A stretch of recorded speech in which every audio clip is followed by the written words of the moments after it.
I have a real problem with The Shining, and Stanley Kubrick knew that I had a problem with The Shining. I had a discussion with him beforehand.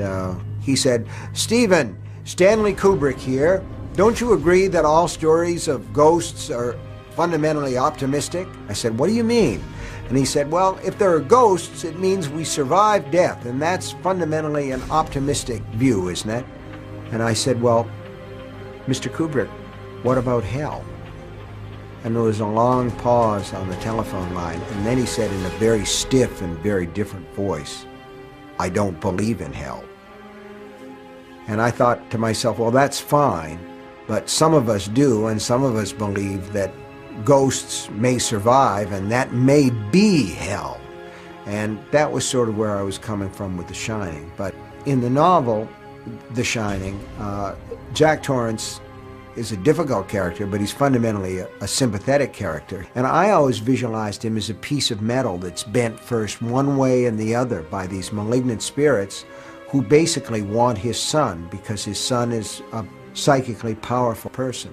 So I saw these all as warm characters, characters that were being threatened by forces from without, from ghosts, from real supernatural creatures. And the film is extremely cold.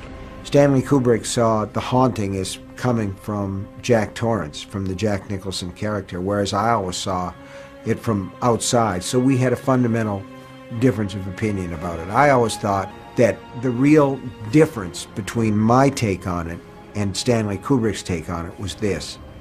In my novel, the hotel burns.